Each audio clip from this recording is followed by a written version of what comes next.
Kayaknya kita bisa tiap hari OTT itu. Itu yang lapor banyak kok. Tergantung gimana kita gedor-gedornya. Pati ini siapapun kenal orang sampean. Sampai kemarin mau di Nepalin. Naik banget kalau inspektoran nggak tahu kan. Tidak hanya dana Indonesia bro. Koperasi Merah Putih, MBG, ujungnya pasti ke sana. Pak Prabowo, ini sekali seminggu cuma dikasih roti ini. Tolong Pak Prabowo. Itu indikasi apa di balik itu? Ya, pemberantasan korupsi itu dia harus naik terus. Dari satu pemerintahan ke pemerintahan lain. Tetapi sebenarnya kita semakin karatan. Sekejam apapun hukuman yang dibuat oleh pengadilan yang kita sebut sebagai efek jerah itu nggak muncul. Kita era digital tapi otaknya analog.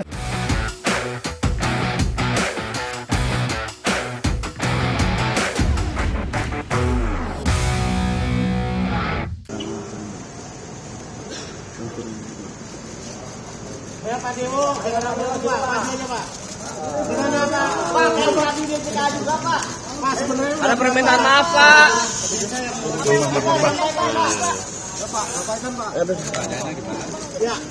Kembali bersama saya di Abraham Samad Speak Up. Netizen, hari ini saya menghadirkan tamu yang luar biasa. Ini sahabat saya, sahabat kita semua, Bung Saud Sitomora. Oras Bah. Bung Saud ini ex-pimpinan KPK 2015-2019.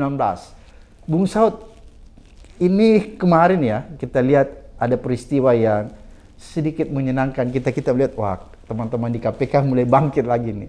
Ada peristiwa OTT yang cukup berselang tidak terlalu lama. Dua. Satu di Kota Madiun, wali kotanya. Satu Bupati Pati ya kalau nggak salah. Dua-duanya di OTT. Pertanyaan saya Bung Saud, apa yang salah dalam tata kelolaan pemerintahan daerah ini?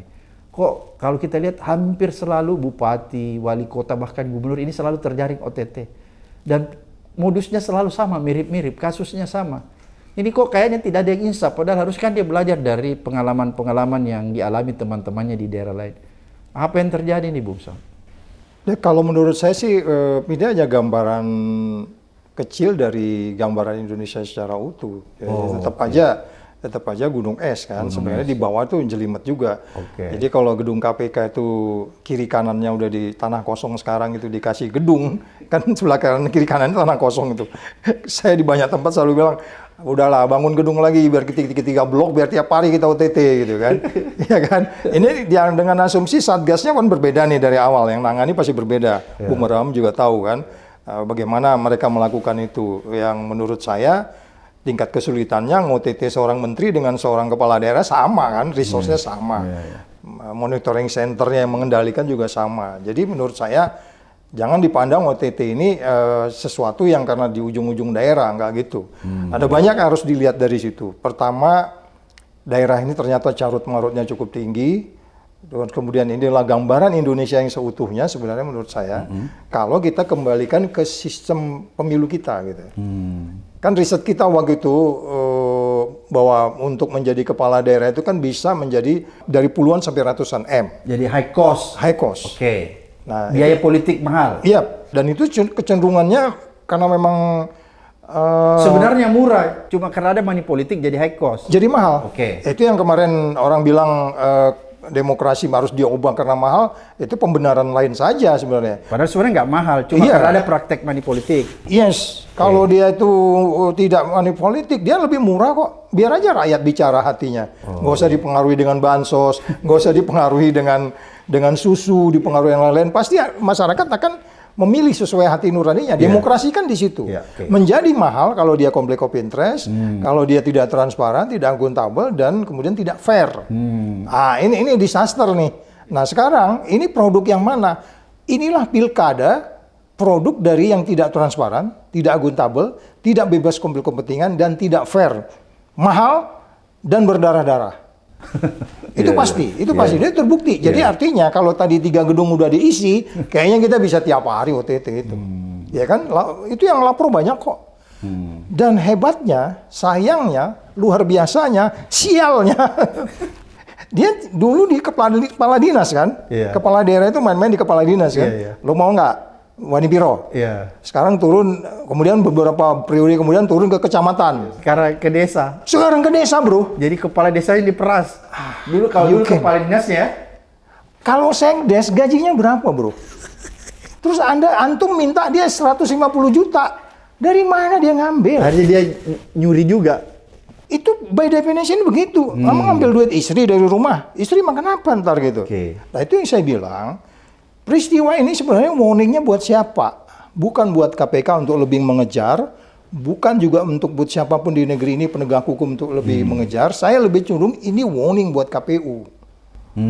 KPU, Anda harus mendesain pemilu 2029 betul-betul jauh dari hal-hal yang tadi kita sebut tidak transparan, tidak akuntabel, syarat konflik kepentingan, kemudian tidak fair. Akibat tidak fair itulah terjadi.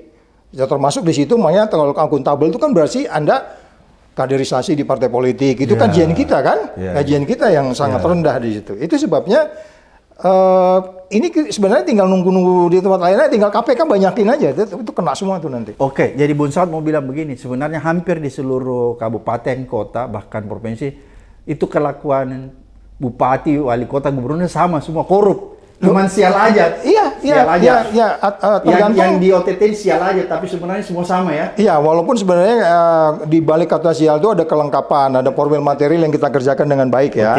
Tergantung nanti laporan masyarakat. Atau kemarin juga ada yang agak aneh gitu, saya ketemu seseorang di doorstop, ketemu dia lihat muka saya, Pak Saud masih kenal teman-teman nggak di KPK? Emang kenapa? Itu Pati kok dibiarin? Lu tanya gua, tanya sono dong. Lu berdoa aja. Kurang seminggu kena dia. Kurang seminggu kena. Jadi berdoa itu penting juga, Bro. Iya, berdoa. Iya. Jadi gitu ya. Jadi bisa nggak Bung Saud memberikan kita sedikit gambaran? Kalau misalnya nih dari keseluruhan provinsi, kabupaten dan kota, bisa nggak kita katakan sebenarnya hampir seluruh gubernur, bupati, wali kota itu bermasalah. Cuman ada yang sial jadi ditangkap, ada yang tidak sial jadi nggak ditangkap. Jadi abis Bung Abraham selesai dulu di KPK kan saya dari angkatan 3 ke angkatan 4. Waktu itu Pak Pahala bikin studi memang. Itu tegas studi itu, kita tanyakan gitu pada yang menang, pada yang kalah semua kita tanya. Memang di atas puluhan M sampai ke ratusan M, Bro. Ratusan ya? Dari mana? Kita belum bicara uang mahar, kita belum bicara lagi perahu dan seterusnya. Nah itu yang saya katakan kembali lagi, akibat dari kaderisasi yang tidak jelas ini, dan sistem pemilunya kan sama, dari Papua sampai Aceh. Iya. Kan sama kan gitu ya sistemnya, dan kita tahu KPU-nya gimana kan? KPU-nya bermasalah. Bagian dari masalah dia kan? Bawaslu-nya juga bagian dari masalah. Bawaslu yang harusnya jadi wasit juga jadi masalah. Bahkan yang seharusnya dia mengerti pasal per pasal yang mana yang dilanggar, mana yang tidak. Mereka membuat pembenaran tergantung gimana kita gedor-gedornya kan. Itu yang menurut saya, kalau begitulah cara kita menegakkan demokrasi yang mahal, demokrasi yang tumpul, dan ini akibatnya adalah bagaimana balikan penegakan hukum yang sulit dan secara ekonomi inefisien. Iya, secara ekonomi inefisien. Jadi saya kemarin berdiskusi soal bagaimana sebenarnya kaitan dengan OTT pajak kemarin itu kan.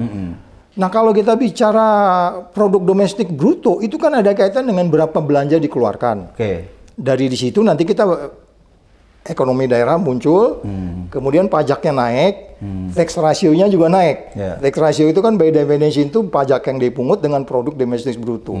Kalau dia bangun jembatan, produk domestik bruto misalnya katakanlah 1 triliun, disedot jadi sekitar 500. Pajaknya kan jadi bagaimana? Terus kemudian bagaimana tax ratio-nya? Jadi sekali lagi, kalau kita bicara pembangunan ekonomi dalam pengertian apa yang dilakukan oleh sistem pemilihan kepala daerah seperti ini, mau kayak bagaimana juga ekonomi global, bagaimana juga kita minjem utang, karena utang ini kan nanti masuk juga ke daerah kan, hasilnya nggak akan ada. Jadi hasilnya akan begitu-gitu aja, Bro.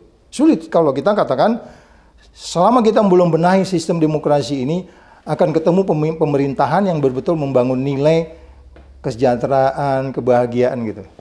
Padahal kan ironi ya, Bung Saud ya, karena KPK juga sudah melakukan perbaikan tata kelola, melakukan supervisi di kabupaten, kota, dan provinsi. Tapi kok ini kelihatannya tidak diindahkan oleh bupati, wali kota, dan gubernur. Itu yang pernah saya bilang sama bro itu. Waktu kemarin kita bikin MCP itu kan, Monitoring Center for Prevention itu kan, ada 9 indikator yang harus dijaga di situ di daerah.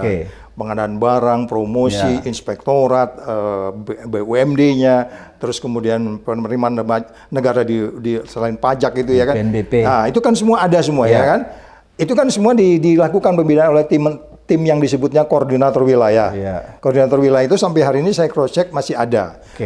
Tapi ini kayaknya sama dengan saya dulu kalau ke daerah sering jadi guyon. Saya dengar tuh, ya, itu Bang Saud, iya biarin aja besok dia juga dipulang ke Jakarta kan. Jadi kayaknya itu masih terjadi sekarang. ketika kita di situ dia patuh, dan begitu kita pulang dia melanggar lagi, kira-kira gitu. Iya, karena kan teman-teman juga kan terbatas di daerah itu. Dia bukan kantor ini kan, nggak ada kantor di situ. Nggak ada kantor permanen, nggak permanen di situ. Iya, walaupun di situ ada kantor permanen seperti BPK, BPKP, Inspektorat dan seterusnya. Tapi itu kan nggak berpengaruh.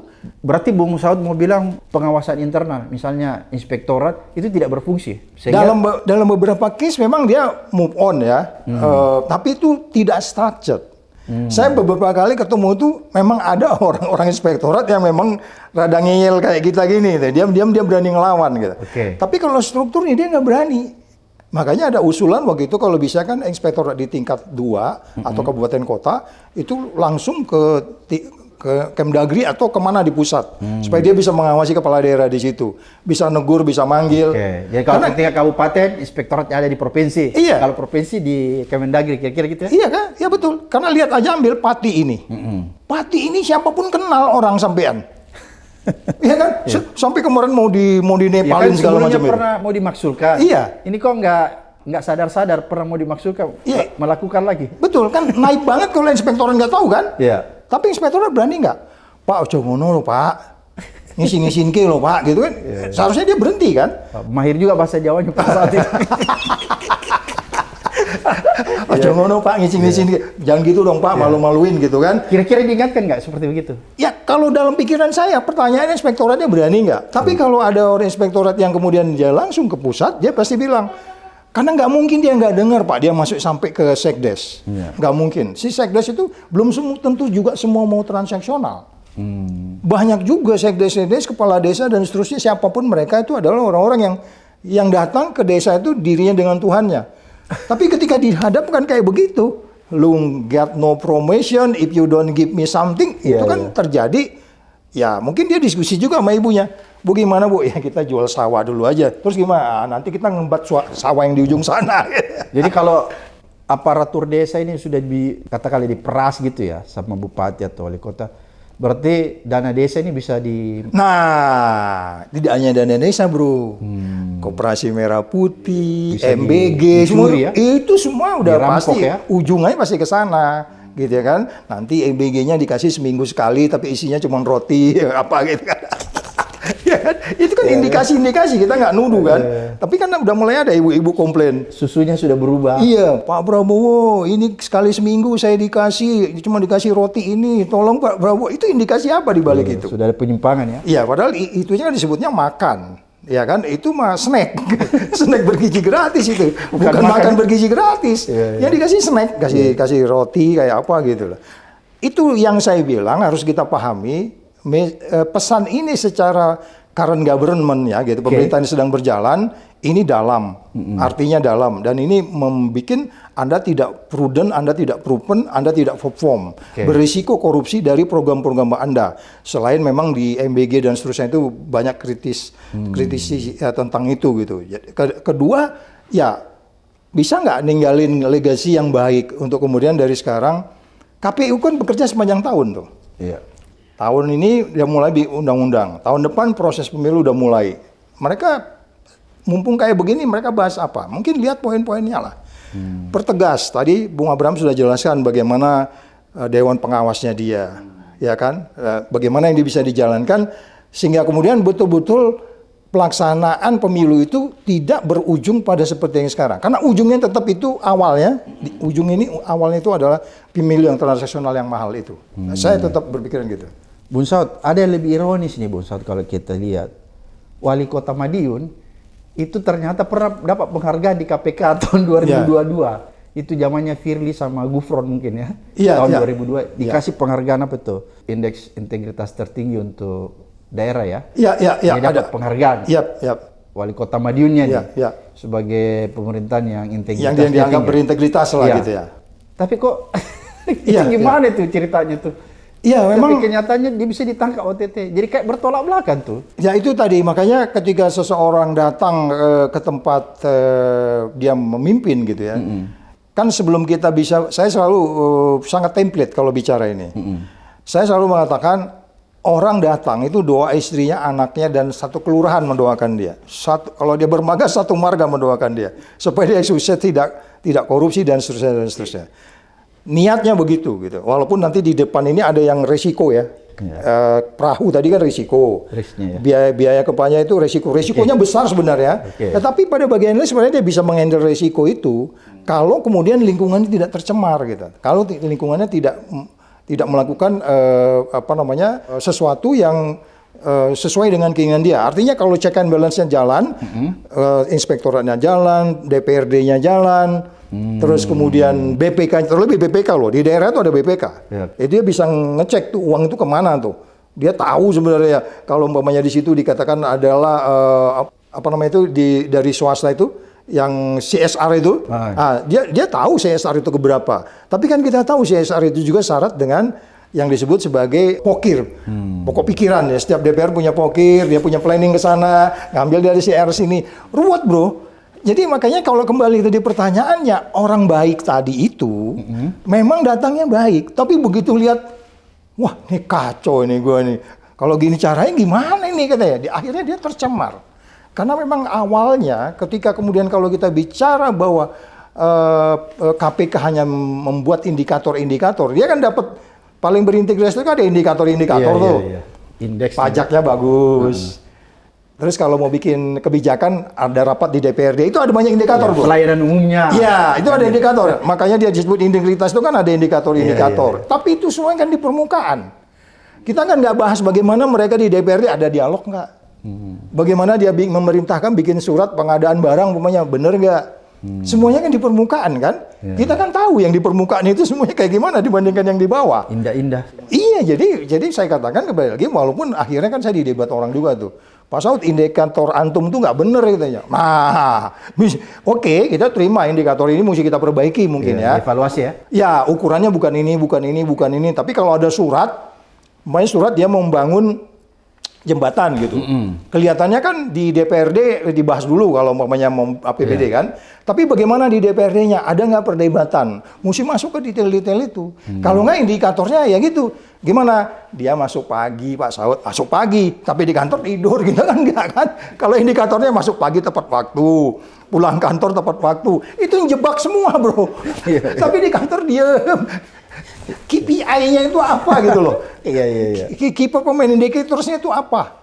Bukan sekedar penyerapan anggaran. Nah, itu yang saya bilang kemarin saya dikritik orang juga. Itu apa indikatornya? Nah, menurut saya itu masukan yang bagus. Itulah sebabnya pemberantasan korupsi itu dia harus naik terus. Kan itu kita lakukan dulu. MCP itu kan menerus dari yang Bung Abram lakukan juga. Terus kemudian naik, indeks persepsi korupsinya naik. Tapi ketika kemudian kita mulai form di pencegahan dan penindakan, nah kan orang merasa kok banyak banget sih yang ditangkapin KPK itu. Jadilah Undang-Undang KPK 2019 itu kan, anjlok lagi. Nah ini sekarang terjadi begini bro. Ya. Jadi kalau menurut Pak Saud bahwa memang intinya ya bahwa masih banyak problem ya di pemerintahan daerah ini ya, yang harus diperbaiki yang harus dievaluasi itu ya. Karena kalau tidak akan terus terjadi korupsi di sana. Oh iya, penyebabnya adalah pemilu yang mahal ini. Katakanlah ada orang yang benar-benar juga berisiko tadi, tetap ada uang mahal, tetap dia harus bikin baliho gede-gede, terus kemudian harus motong kambing, terus bikin banner banyak, itu kan mahal tuh, ya kan? Ngundang artis dari ibu kota supaya keren, itu kan mahal tuh. Artis dangdut. Ya kan? Kalau saya bilang, udah kita putusan aja. Hanya boleh setiap calon siapapun Anda, segede kertas koran aja foto Anda taruh di depan mall, di depan minimarket segala macam. Nggak boleh terlalu banyak ya. Ya, itu pasti akan jadi lain. Karena harus masyarakat sekarang juga tahu kok. Bikin aja di sosial media. Makanya saya namanya Tony gitu kan, pernah di sini, Saud di sini. Situmorang, Iya, calon presiden tahun iya, 2009. pernah mahasiswa teladan, dicek bener nggak di Unpad. Iya. Lu tangan Ada ijazahnya nggak? Ya, ada ijazahnya enggak, itu kan bisa dicek kan? Ya kan? Iya, iya. Angkatan 79, coba cek tuh Saud 79 di Unpad. Jangan-jangan laboratoriumnya nggak lulus tuh kata itu kan. Cek laboratoriumnya, teks skripsinya kan kayak gitu. Iya, iya. Jadi sebenarnya masyarakat kita dorong Kontrol ya. karena memang fasilitasnya ada sekarang. Iya, iya. Tidak tinggal mengakses gitu kan. Jadi nggak ada alasan saya harus mengenalkan diri saya dong. Saya harus mengenalkan visi misi saya dong. Tulis aja di situ nanti orang ngeklik. Karena sekarang sudah era digital ya. Iya, ya jadi kita makanya saya bilang kita era digital tapi otaknya analog. Otaknya manual. Manual. Nah, itu yang sama dengan ijazah palsu. Rismon digital dilawan sama otak analog pasti kalah lah. Karena orang selalu mau kembali ke manual, karena di manual itu bisa dilakukan Yes. penyimpangan. Yes. Kira-kira gitu banyak ya? peluang, Banyak peluang ya? Banyak loophole-nya. Karena kalau high tech susah dibohongin ya. Betul, Jadi betul. orang selalu mau kembali ke manual supaya mudah mengakali. Ya itu akhirnya banner, baliho, makan siang, ngundang artis, ya kan? Bung Saud, kira-kira apa sih yang menjadi yang paling gampang kalau di daerah-daerah kabupaten atau kota itu yang memang menjadi boleh dikatakan ladang terjadinya korupsi? Ya. Kan saya mengibaratkan begini sebenarnya, tata kelola itu saya mengibaratkan sebuah mesin. Ya. Bung Saud. Luruskan saya kalau Ya. saya. Ya. Saya mengibaratkan dia sebuah mesin, jadi dia mesin memproduksi gitu ya. Ya. Mesinnya ini menurut saya memang mesin yang memproduksi korupsi.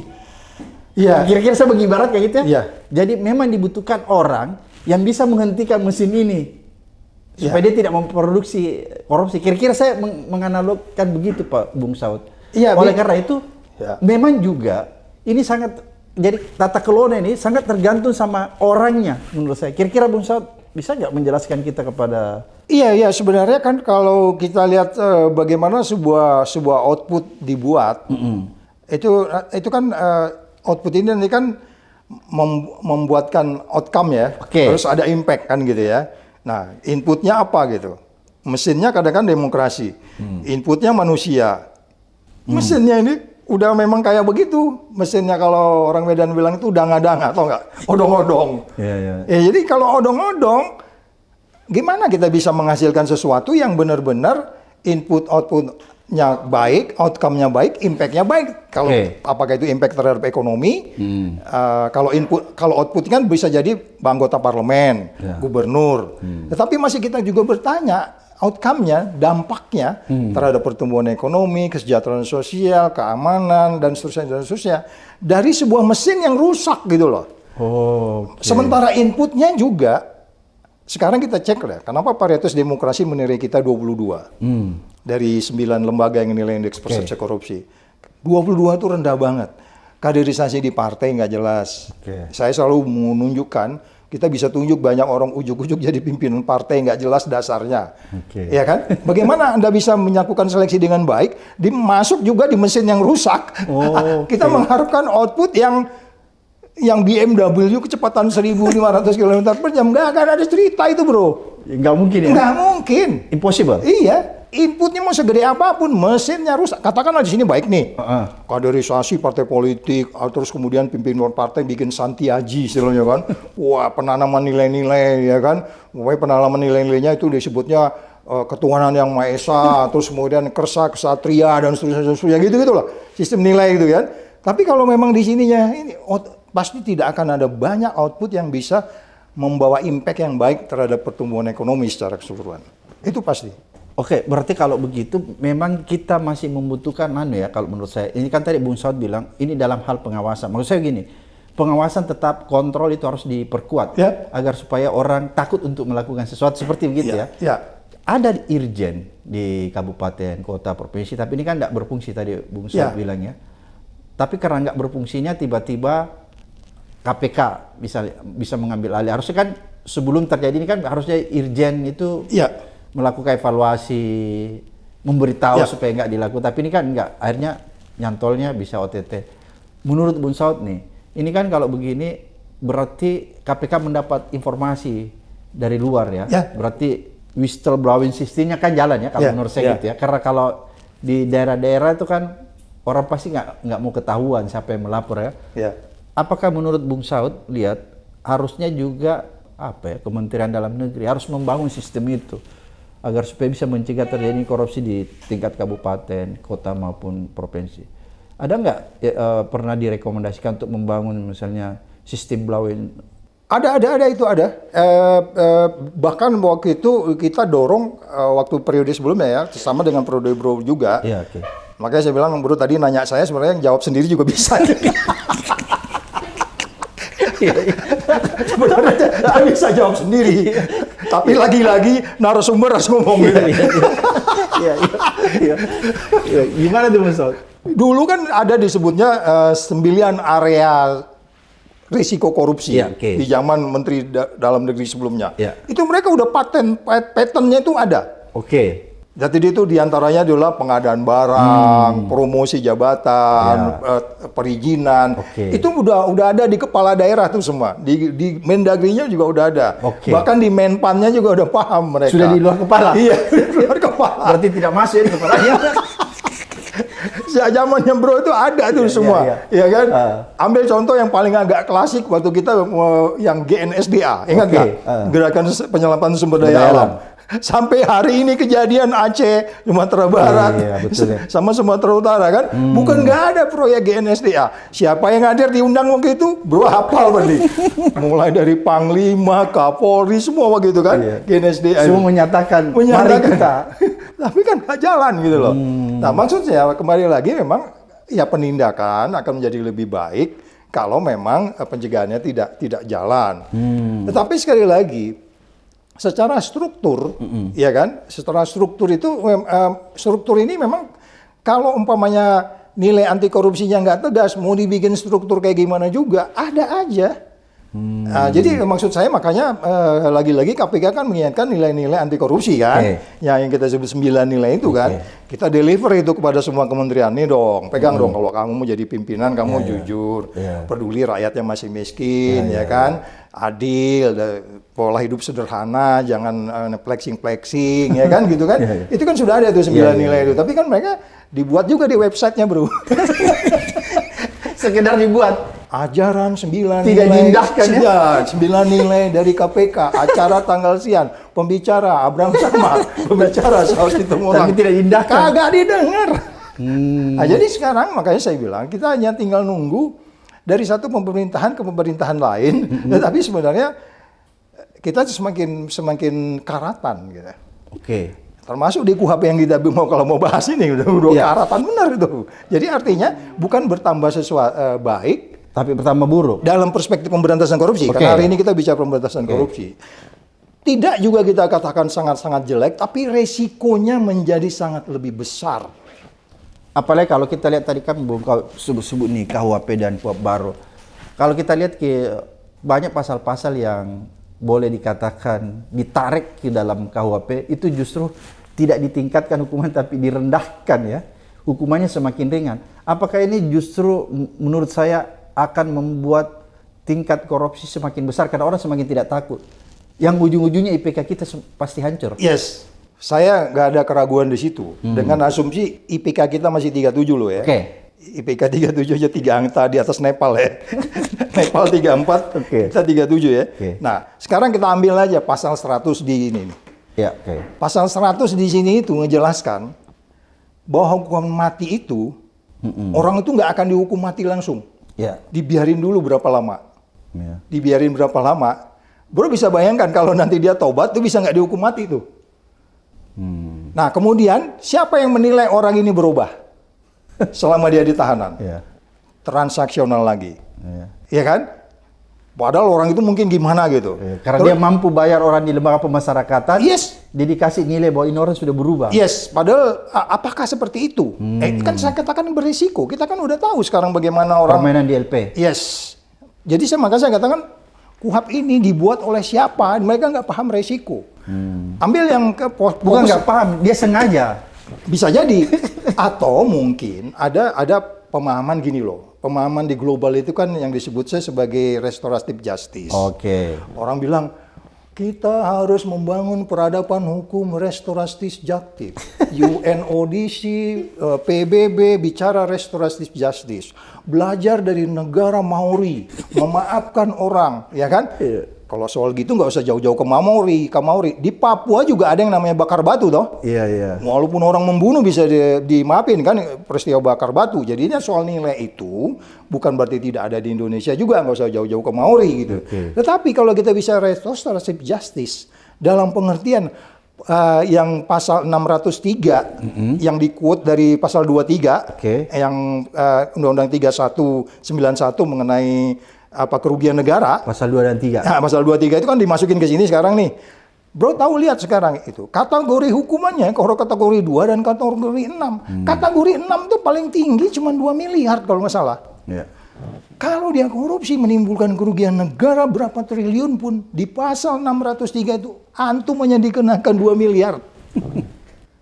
Saya katakan, oke, you may say this one is restorative justice. Ya, lu boleh bilang ini restorative justice, tapi kan risikonya jadi tinggi. Masa ada orang ngambil triliun di Undang-Undang pasal 603 itu hanya mengatakan kategori hukumannya itu loh, potongan pembayarannya itu, ganti ruginya itu. Cuman kategori 5 atau 6 lah pokoknya gitu. Itu kan cuma 2M. Padahal yang merugikan cukup banyak. Jadi makanya saya bilang yang membuat undang-undang ini Emang ini dibuatkan ketika kemudian kita kemarin juga mengganti Undang-Undang KPK. Apakah ini bukan pesanan koruptor? Oh ya, ini wajar kalau kita bercuriga seperti itu. Kita nggak nuduh, tapi saya katakan resikonya menjadi lebih besar. Dan kalau kita mau berdiskusi beberapa hari tentang resikonya menjadi besar, sangat besar. Oke, mungkin akan debat soal lex spesialis, ya bahwa Undang-Undang KPK yang lama tetap berlaku 31. Tetapi kan ada juga asas hukum yang mengatakan yang terbaru yang paling laku kan gitu kan. Atau yang menguntungkan baginya. Ya, menguntungkan baginya. Ya. Ya, itu kan perdebat di situ. Lagi-lagi resiko gitu bro. Resikonya cukup tinggi yang menurut saya pemberantasan korupsi turun menjadi sekitar 4 nilainya. Risikonya itu sangat besar.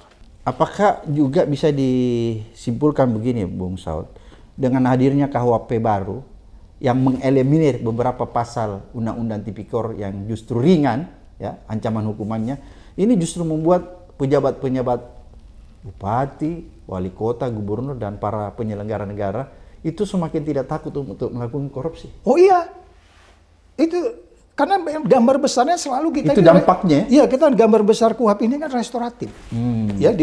Itu yang jadi masalah. Bagaimana kita bisa bicara restoratif secara keseluruhan? Mungkin kalau person per person iya. Tapi ketika dia penyelenggara negara, ini tanggung jawab negara. Tanggung jawab negara itu sangat besar. Jadi cuman kalau sekian ratus triliun, ribu triliun, cuman dikenakan sekian, kemudian kalaupun kena hukuman mati, karena hukuman mati berdasarkan pasal 2 yang sebelumnya itu kan kalau ada pengulangan, jadi pemberatan, ya kan? Nah, hukuman mati. Ya, hukuman mati. Diulang-ulang. Ya, ulang-ulang perbuatannya itu. Ya. Katakanlah siapa ini yang dari itu kan ayat 2-nya tadi kan yang Anda bilang. Ya, ini yang pati ini bisa nggak ini kena nih? Pengulangan kan? Tapi mesti dibuktikan dulu yang pertama, buktikan lagi yang kedua. Tapi maksud saya, resikonya menjadi lebih besar. Sesimpel ketika kemudian hukuman mati, tidak dihukum mati sampai 10 tahun, kemudian nanti dia dinilai, tim penilainya itu mempunyai resiko. Jadi transaksional nanti ya. Terus saya bilang, kok curiga banget? Ya kita kan hidup di Indonesia. Emang lo baru jadi warga negara Indonesia? Iya. Sama pemberian remisi tiap tahun ya. Sama dengan begitu transaksional ya. Jadi sekejam apapun hukuman yang dibuat oleh pengadilan, yang kita sebut sebagai efek jera itu nggak muncul. Kita nggak mengadakan yang namanya restoratif justice, itu udah katanya mainstream. Bahkan di Indonesia juga ada itu, hampir semua suku juga ada kayak gitulah. Ya kan, kalau di Papua contohnya ngambil bakar batu dan seterusnya. Nggak mesti ngambil contoh Mauri, jauh-jauh banget ngambilnya gitu. Tetapi kembali lagi, ketidakpastian di politik yang tadi itu, ya kan, ini kan berputar semua. Makanya orang-orang lehmanas itu kan selalu, kalau kita bicara ekonomi, nggak boleh nggak bicara politik, nggak boleh juga nggak bicara ideologi, nggak boleh juga tidak bicara sosial budaya kan, itu kan semua berkaitan. Ya, itu yang menurut saya mempersulit kita secara keseluruhan, risikonya menjadi lebih besar. Oke, berarti Bung Saud mau katakan begini, seharusnya KPK tetap konsentrasi untuk selalu menyalakan alarmnya, alarm OTT-nya ya, karena kan di masa lalu kan ada juga tuh pejabat bilang nggak usah OTT kampungan. Ternyata OTT ini punya efektivitas yang luar biasa ya. Iya. Bisa memberi dampak positif bagi pemberantasan korupsi ya. Yang sering kita diskusikan itu kan seperti juga pengalaman Bung Abraham ya, bahwa OTT itu kan berawal dari peristiwa pidana yang sudah pernah terjadi kan. Seseorang melapor, kemudian kita lakukan mulai dari Dumas kan. Di Cross check, ya profiling, cross check, double check, triple check, panggil si pelapornya, diajak bicara, tunjukin sampai dia jelas. Ada bukti-bukti lain yang mungkin dia nggak sampaikan, takut dia, terus tapi dia kasih, umpamanya pembicaraan WA dan seterusnya. Nah itu kan sesuatu yang cukup matang untuk kemudian itu dilakukan penindakan. Itu sangat efektif. Nah kalau kemudian peristiwa pidana yang dilaporkan oleh siapapun pelapornya, entah itu bekas anak buah, tetangga, mitra politik, karena ada juga lawan politik juga ya kan. Ya kalau Anda main politik, ya politik bersih lah supaya Anda tidak dilihat lawan Anda memiliki kelemahan, karena itu bagian dari competitive advantage kan. Bahwa Anda punya barang lebih bagus dari toko sebelah kan gitu kan. Jadi ya sekarang kemudian peristiwa-peristiwa pidana itu dilakukan penindakan. Nah, setelah dilakukan penindakan, kemudian masyarakat mau terus nggak melaporkan. Kalau kemudian laporan tidak ditindaklanjuti karena keterbatasan di KPK, jumlah orangnya terbatas, visinya berganti-ganti, terus kemudian latar belakang yang juga mempengaruhi, ya kan?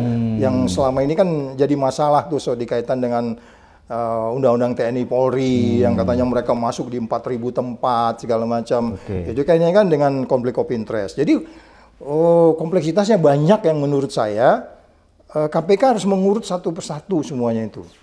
Tapi sekarang KPK masih punya kompetensi nggak? Dia punya fungsi supervisi, monitoring, koordinasi nggak? Masih didengar nggak kayak ngomong? Jangan-jangan yang di daerah itu ya nggak didengar juga, ya udahlah nanti dia pulang, masih keren yang dulu, yang sekarang juga dia bagian dari pemerintah, udah biarin aja, nggak taunya diambil juga sama KPK kan. Karena penyidiknya masih penyidik-penyidik yang lama juga sebagian. Jadi menurut Bung Saud memang fungsi OTT ya itu harus tetap dioptimalkan KPK karena itu menjadi salah satu yang efektif untuk memberantas korupsi ya. Buktinya kan di daerah-daerah itu kan masih sangat bermanfaat ya. Kalau kita yang paling filosofis kan sebenarnya ada peristiwa pidana dilaporkan oleh seseorang, siapapun orang itu, ya itu harus di follow up, itu harus didalemin. Nah kemudian peristiwa itu terjadi lagi, kan itu terjadinya OTT itu. Bahkan kalau ngambil contoh kasus Pati ini, ruwet, tingkat kompleksitasnya tinggi banget kan gitu ya. Tidak hanya di case yang di OTT-nya, di luar itu ada juga gitu. Sama juga dengan kemarin OTT pajak ya. Ya. Itu juga luar biasa ya. Ya. Karena itu berkaitan dengan revenue kan juga di situ ya. Iya betul. Nah itu kan itu yang saya bilang tadi, kalau kita bicara produk domestik bruto kita, kaitannya dengan tax ratio yang kemudian hanya sekitar 11, sementara Vietnam bisa mencapai 18 saat ini. Itu kan masak sih kita di bawah Vietnam dalam hal mendidik warga negara untuk patuh pada membayar pajak. Jadi jauh tertinggal. Oke, Bung Saud, bisa nggak Bung Saud jelaskan sama kita apa sih yang harus dilakukan pemerintahan sekarang ini untuk bisa paling tidak menekan atau yang menekan supaya kasus korupsi itu boleh dikatakan semakin berkurang. Ini kan seolah-olah justru tidak berkurang, semakin bertambah. Apa yang harus dilakukan nih? Iya, saya pikir pesan yang disampaikan ke publik itu jelas ya. Dikejar sampai ke Antartika gitu. Walaupun mungkin nanti sampai Singapura dia pulang dulu ke rumahnya, lupa bawa jas hujan gitu ya kan. Atau begitu nyampe di Antartika kedinginan. Jadi dia pulang. Itu kedinginan kan atau ketakutan? Macam-macam. Ketemu singa takut. Ya kan bisa aja macam-macam. Ke Antartika emang enak gitu loh. Ya nggak gampang ke Antartika itu kan. Baru mendarat pertama udah ketemu 0 derajat udah bingung juga ya kan. Dingin barang itu. Senyap gitu kan. Nggak ada pulsa segala macam mungkin di sana kan. Pulsa internet. Jadi banyak hambatan-hambatan yang menurut saya harus dijabarkan lebih detail. Bagaimana Anda masuk ke tempat yang benar-benar kumuh, kemudian Anda harus benar-benar bersih di situ. Membersihkan ya? Iya, ya itu yang saya bilang kemarin dalam kaitan pajak ini kan katanya si Menteri Keuangan ini mau mindahkan orang-orang. Orang mau dipindahin, saya bilang, bro. Dia mau pindah ke orang buruk nih ceritanya. Iya, itu saya bilang itu filosofinya ibaratnya ini ruangan, ada kamera di sini, kamera ini dipindahkan ke sini. itu ruangan kumuh kan sama pandangannya, jadi cuma mindahin kamera aja gitu, jadi nggak dibersihkan dulu. Harusnya ruangan dibersihin. Iya, Jadi kameranya yang dibersihin. Kameranya yang dipindah-pindahin Oh, gitu. oke. Itu sama dengan itu filosofinya sebenarnya. Gue pindahin loh, iya pindahin, tapi kumuh di situ gitu loh. Nah, ini yang menurut saya, kalau pertanyaan Bung Abraham tadi, bagaimana kita bisa menyelesaikan pemberantasan korupsi di angka indeks persepsi korupsi yang hanya 3 angka di atas Nepal ini kan persoalan besar. Nah, menjadi lebih sulit kalau pemerintahannya tidak mampu, yang saya bilang selalu harus transparan segalanya, ya kan? MBG ini tidak transparan, Koperasi Merah Putih tidak transparan, termasuk yang lain-lain. Akuntabel, MBG itu akuntabel, belum tentu juga, banyak problem di sana. Kita tahu siapa orang di situ, ya kan? Nah, terus dapurnya dimiliki oleh para politisi. Terus kemudian akuntabel tadi ya, terus bebas konflik kepentingan nggak? Kita tahu bagaimana itu dilakukan gitu kan. Ternyata potongan-potongan informasi itu muncul. Ya, kemudian fair nggak? Di tempat lain rutin makanannya bagus, bersih, nggak ada ini. Di tempat lain makanannya nggak bagus. Jadi makanya saya bilang transparan, akuntabel, bebas dari konflik kepentingan dengan fair. Selama ini belum dijadikan, ini korupsi akan terus seperti itu. Karena apa? Orang-orang yang menegakkan 4 hal ini adalah orang-orang yang sebenarnya juga berdoa kepada Tuhannya setiap hari. Iya dong? Iya. Benar nggak? Iya. Iya, dia berdoa loh untuk negara yang transparan, akuntabel, bebas konflik kepentingan, fair, supaya saya mendapat keadilan. Doa kita itu kan, kata keadilan itu muncul kan? Iya. Emang nggak dengar Tuhan tuh bro? Kita berdoa tiap hari itu. Iya. Nah, makanya ada yang aneh-aneh sekarang tuh. Tiba-tiba banjir di sana, keracunan di sini. Itu bukti-bukti juga. Jadi alam menghukum kita ya? Iya dong. Paling nggak virus yang hukum kita kan, masuk ke makanan itu kan gitu. Ini yang saya bilang, ya oke, selesai ini, karena memang ini juga sekarang ini adalah produk dari yang carut-marut di masa lalu, pilpres dan pilkadanya. Nah sekarang mau nggak meninggalkan legacy, KPU ajak bicara baik-baik, sehingga pemilu yang akan datang betul-betul 4 hal tadi itu dilakukan dengan baik, sehingga kita ketemu orang yang benar-benar memang datang dirinya dengan Tuhannya memimpin Indonesia sehingga rakyatnya bahagia. Bukan bahagia yang menurut riset terakhir yang diributkan itu kan. Karena katanya bahagia, ternyata hitung-hitungannya beda tuh. Iya, katanya indeks orang Indonesia paling bahagia. Tapi ternyata beda kan. Ya oke lah. Jadi itu kebohongan juga ya? Ya. Ya aku pikir karena saya bicara sama senior lah ngarahin ke saya. Jadi kita ingin terus mendorong teman-teman di KPK ya supaya tetap tidak gentar gitu ya. Iya. Apapun resiko yang tetap. Dan mohon maaf kalau kita mengkritisi mereka. Ini ibaratnya kan kita mengkritisi rumah sendiri. Oke. Ya lalu juga kayak gini. Iya, kita bagian dari keluarga itu. Oke. Kita juga tahu di dalam bagaimana kalau kita mau bicara. Yang penting kan kita nggak nunjuk pribadi ke pribadi. Yang kita lihat kan sistem yang harus diperbaiki. Yang menurut saya juga secara keseluruhan negara ini harus kembalilah mikir, ini KPK ini mau diapain? Apakah dibiarin kayak begitu terus? Mereka sepertinya kayak bermanuver di tempat-tempat yang cukup sulit, ya kan? Jadi kayak surfing di sendirian gitu loh. Ya kan, ombaknya gede, di bawah ada ikan hiu gitu ya kan? Jadi kesimpulan Bung Saud mau bilang, kembalikan marwah KPK seperti dulu, kembalikan undang-undang KPK seperti dulu supaya dia lebih bisa melakukan pemberantasan korupsi tanpa pandang bulu. Iya, sehingga dia lebih cepat mendorong indeks persepsi korupsi. Oke. Luar biasa Bung Saud, terima kasih apa yang disampaikan. Mudah-mudahan mengedukasi kita semua ya, mencerahkan sekaligus menuntun kita untuk melihat sebuah kebenaran yang ada di depan mata kita. Sampai ketemu di episode berikutnya di Abraham Samad Speaker.